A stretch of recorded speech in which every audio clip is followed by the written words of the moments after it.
बिस्मिल्लाहिर्रहमानिर्रहीम। नाजुल बलागा के जिस हिस्से को आज हम पेश करना चाहते हैं उस को पेश करते हुए बहुत खुशी हो रही है, और खुशी इसलिए हो रही है कि बड़ी मुद्दत से हम इस पे काम कर रहे हैं। लेकिन एक जवान ने एक वीडियो के कमेंट्स में ये लिखा कि जनाब आप पहले खुतबे की थोड़ी सी तशरीह कर दें। तो मेरे ख्याल में आज एक फरमाइशी मौजू है। अलबत्ता ये मौजू इतना वसी है कि इस पे कई महीने खर्च होते हैं, इसलिए कि कलाम अली है, कलाम अलीयन कलामुन अलीयुन मा क़ालहुल मुर्तज़ा मुर्तज़ा। अली का कलाम भी कलाम अली है, यानी उस बुलंद हस्ती का, उस आला तरीन हस्ती का कलाम भी कलामों में बुलंद मकाम रखता है। और जनाब अमीरुल मोमिनीन ने खुतबा 230 में, ये मैंने कोई हज़ारों दफ़ा इसको पढ़ा है, वो फरमान है इमाम का, इन्ना लउमराउल कलाम, हम अकलीम सुखन के फरमान रवा हैं। तो ये अली अलैहिस्सलाम का कलाम है। और फिर उसका पहला हिस्सा, सैयद रज़ी खुद एक बहुत फसीह और बलीग शख्सियत थे, और फसाहत और बलागत में नाजुल बलागा के अलावा उनकी तफसीर भी है, और उनकी 2 जिल्दों में दीवान सैयद रज़ी भी है, जिसमें या यूके में PhD भी उस पर हुई है, दीवान सैयद रज़ी पे। और उन्होंने वहाँ PhD वाले ने पूरे जोर लगा कि ये साबित किया है कि क्या मकाम है सैयद रज़ी के फसाहत और बलागत का। बहरहाल सैयद रज़ी ने भी जब नाजुल बलागा जमा किया और ये तरतीब देते हुए, पता नहीं इस पहले खुतबे को जो हमारे अजीज़ ने फरमाइश की है कि उस पर कुछ गुफ्तगू हो जाए, तो उस पहले खुतबे को पहला खुतबा बनाया। बाज़ बुजुर्गान ये कहते हैं, ज़ाहिरन आगा जवाद मगनिया के ये अल्फाज हैं, वो फरमाते हैं कि गोया ये फातिहतुल किताब है, जैसे कुरान मजीद का फातिहा है अल्हम्दुलिल्लाहि रब्बिल आलमीन। तो नाजुल बलागा में भी सैयद रज़ी ने तरतीब यही रखी है। वहाँ अल्लाह की किताब अलहम्द से शुरू होती है, तो सैयद रज़ी ने जनाब अमीर अलैहिस्सलाम के कलाम को भी उन्हीं अल्फाज से शुरू किया है। लेकिन मुद्दत गुजरी है इस जुमले को अदा करते हुए। हर गुफ्तगू में, महफिल व मजलिस में मैं अपने खुतबे को इसी से शुरू करता हूँ, अल्हम्दुलिल्लाहिल्लज़ी ला यबलुगु मिदहतहुल क़ाइलून वला युहसीन अमाअहुल आदून वला युअद्दी हक़्क़हुल मुजतहिदून। अब ये जुमलात, तो पहला जुमला नाजुल बलागा का क्या है? पहला जुमला नाजुल बलागा का है अल्हम्दुलिल्लाहिल्लज़ी ला यबलुगु मिदहतहुल क़ाइलून। वो है कि जिसकी तारीफ करते हुए इंसान हक की तारीफ अदा नहीं कर सकता। ला यबलुगु मिदहतहुल क़ाइलून, सारा ज़माना उसकी तारीफ़ करता रहे, हक़ की तारीफ़ अदा नहीं करता।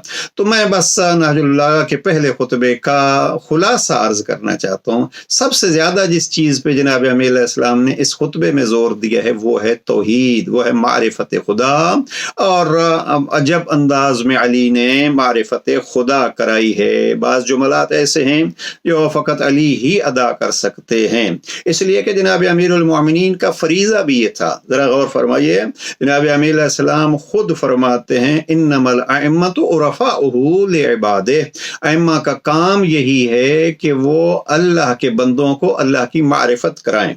और इसी खुतबा 1 में जनाब अमीर अलैहिस्सलाम ने जहाँ नबूवत और इमामत की बहस की है, नहीं पहुँच सकेंगे, ये आखिरी हिस्सा है इस खुतबे का। वहाँ जनाब अमीर अलैहिस्सलाम ने बड़े वाज़े अल्फाज में फरमाया है कि अल्लाह सुब्हानहु व तआला ने अंबिया को भेजा है अपने बंदों की तरफ, ताकि वह अल्लाह तबलीग रिसालत अमानत है, और अल्लाह की इस अमानत को अल्लाह की मखलूक तक पहुँचाने के लिए उन नबियों से अहद व पैमान लिया है। और फिर उन्होंने ये जिम्मेदारी अदा की है। और फिर ये खूबसूरत जुमला जिसमें इमाम आसिर का तज़किरा भी है, जनाब इमाम फरमाते हैं, अल्लाह ने फिर किसी ज़माने में भी अपनी इस मखलूक को किताब मुनज़ल से या नबी से या हुज्जत लाजिमा, ये लफ्ज़ हुज्जत इस्तेमाल किया है इमाम ने, कि हुज्जत लाजिमा से खाली नहीं रखा। अब ये कुछ खुलासा इस खुतबे का। बहरहाल इमाम का काम क्या है? लम यख्लिल्लाहु खल्क़हु मिन नबिय्यिन मुरसलिन किताबिन मुनज़लिन और हुज्जतिन लाजिमा। ये इसका आखिरी हिस्सा है। अलबत्ता इस आखिरी हिस्से में जनाब अमीर अलैहिस्सलाम ने मारिफत खुदा कराने के बाद ये भी मुतवज्जे किया है कि देखो शैतान का क्या काम है, इज्तालतहुमुश शैतान अन मारिफत। अल्लाह वालों का काम है अली की सूरत में, नबी की सूरत में, अंबिया की सूरत में, इब्राहीम खलीलुल्लाह, मूसा कलीमुल्लाह की सूरत में, कि वो अल्लाह का तारुफ कराएं। लेकिन ये भी जहन में रखिए कि शैतान का काम क्या है कि वो मारिफत खुदा سے انسان کو دور کرے۔ لہٰذا جتنی ہماری معرفت خدا ہوگی اتنا ہی گویا ہم انبیاء کی تعلیمات پر عمل کر رہے ہیں، ورنہ خبردار رہنا پڑے گا کہ کہیں ہم شیطان کے ہاتھ تو نہیں لگ گئے۔ اس لیے جناب امیر علیہ السلام کا یہ خطبہ پہلا جملہ کیا ہے؟ الحمدللہ الذی لا یبلغ مدحتہ القائلون، اب اس کی ہم تک کوئی نہیں پہنچ سکتا۔ اور ایک جملہ اس پہلے حصے کا عرض کرتا جاؤں، جناب امیر علیہ السلام نے پھر ارشاد فرمایا کہ اس کے مدارج کیا ہیں۔ یہاں امام فرماتے ہیں اول الدین معرفت، دین کی پہلی اینٹ کا اور بنیاد کا نام کیا ہے؟ معرفت پروردگار۔ یہاں پھر چند جملات، ایک جملہ مولانا روم نے بھی اس کو بڑے شد مد سے بیان کیا ہے، وہ ہے کہ وہ کمال توحید الاخلاص له۔ اگر دیکھنا ہے کہ ہم اللہ کی وحدانیت کے کس حد تک قائل ہیں تو جناب امیر علیہ السلام فرماتے ہیں اپنے توحید کا امتحان کرنا ہے کہ ہمارے اندر توحید کا عقیدہ کتنا مضبوط ہے۔ تو امام فرماتے ہیں جاؤ دیکھو آپ کے اندر اخلاص کتنا ہے۔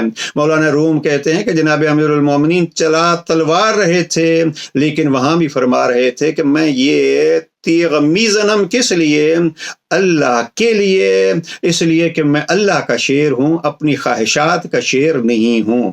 لہٰذا اگر چیک کرنا ہے کہ ہمارا مقام توحید کیا ہے تو دیکھنا ہوگا کہ ہمارے کاموں میں اخلاص کیا ہے، یعنی ہمارا ہر کام اللہ کے لیے ہو۔ تو یہ ایک مرحلہ ہے جناب امیر علیہ السلام نے جہاں فرمایا کہ دین کی ابتدا کا نام کیا ہے؟ دین کی ابتدا کا نام معرفت خدا ہے۔ بس ابھی اس سے زیادہ زحمت دینا مراد نہیں ہے، کم از کم ہم یہ اپنے اس عجز کو اور انکساری کو ہی سمجھ لیں کہ ہم اس کا حق کے مدح ادا نہیں کر سکتے۔ تو جناب امام جعفر صادق علیہ السلام ارشاد فرماتے ہیں پروردگار نے حضرت موسیٰ سے کہا موسیٰ میرا حق کے شکر آپ نے ادا نہیں کیا۔ تو جناب موسیٰ نے عرض کی پروردگار میں تیرا حق کے شکر کیسے ادا کروں؟ اس کو آیت اللہ ناصر مکارم شیرازی نے پیام امام شرح میں لکھا ہے کہ پروردگار میں تیرا حق کے شکر کیسے ادا کر سکتا ہوں؟ اس لیے کہ تیرا شکر یہ ایک توفیق ہے تیری، اور جب تو نے یہ توفیق شکر عطا فرمائی ہے تو اس توفیق پر بھی ایک اور شکر ہے۔ یہی جملات جناب امام زین العابدین علیہ السلام سے بھی منقول ہیں۔ تو اب کم از کم اگر ہم یہ اقرار کر لیتے ہیں پروردگار ہمیں تو نے زبان دی ہے، ہم نے اس زبان کو ادھر ادھر الجھائے رکھا، ہم تو تیری مدح کا حق بھی ادا نہیں کر سکے۔ اس جملے کو اگر ہم تہ دل سے کہیں گے تو ہمارے ٹوٹے پھوٹے الفاظ میں بھی بعض افراد کہتے ہیں یہ حمد، یہ ہے کہاں سے نکلے اور کہاں سے یہ الف نکلے اور یہ سارے، تو یہی کہتا ہوں کہ ہم حق تو نہیں ادا کر سکتے لیکن کم از کم اتنا کہیں ہم حق ادا نہیں کر سکتے۔ اب اس خطبے میں جناب امیر المؤمنین نے اللہ کی معرفت کرائی ہے اور اس کے بعد زمین و آسمان کی پیدائش کا تذکرہ کیا ہے، جناب آدم کی خلقت کا تذکرہ کیا ہے، ملائکہ کی پیدائش کا تذکرہ کیا ہے، حج کی بحث جناب امیر المؤمنین نے تفصیل سے بیان کی ہے، انبیاء کے ارسال کرنے اور ان کی ذمہ داریوں کو بیان کیا ہے، اور یوں پہلا خطبہ اب کیا کہیں پہلے جملے کا ہی حق ادا نہیں ہو سکتا۔ تو جب پہلے جملے کا ہی نہیں تو باقی ہم کیا کریں گے؟ بس اتنا عرض کروں اس خطبے میں جناب امیر علیہ السلام نے ابتدا ہی میں فرمایا کہ پروردگار ہم تیری نعمات کو گن نہیں سکتے۔ یہ پہلا جملہ کیا ہے؟ الحمدللہ الذی لا یبلغ مدحتہ القائلون۔ دوسرا جملہ ہے اس خطبے کا وَلَا يُحْصِي نَعْمَاءَهُ الْعَادُونَ، جس کی نعمتوں کو گننے والے گن نہیں سکتے۔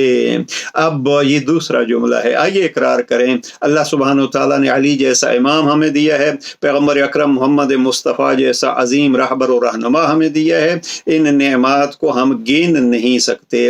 اور میں یہاں یہ بھی کہتا جاؤں گویا جناب امیر المؤمنین نے یہاں یہ بھی واضح کیا ہے کہ میرا کلام تو اللہ کے کلام کلام کی تشریح ہے، اللہ اور تفسیر ہے۔ اللہ سبحانہ و تعالیٰ نے ایک جملے میں فرما دیا الحمدللہ رب العالمین، اب ہم ساری زندگی حمد کرتے رہیں تو گویا اس فرمان پر کامل طور پر عمل نہیں کر سکے۔ اور دوسرا قرآن مجید میں کیا ہے، ان تعدوا نعمت اللہ لا تحصوها، تو جناب امیر علیہ السلام نے بھی دوسرا جملہ یہ فرمایا ولا یحصی نعماءہ العادون۔ یہ ہے وہ نہج البلاغہ جس کو میں اکثر عرض کرتا رہتا ہوں کہ یہ نہج البلاغہ اللہ کی کتاب قرآن مجید کی تفسیر ہے۔ آئیے نہج البلاغہ پڑھیں تاکہ ہمیں قرآن بھی سمجھ آئے۔ والسلام علیکم ورحمۃ اللہ۔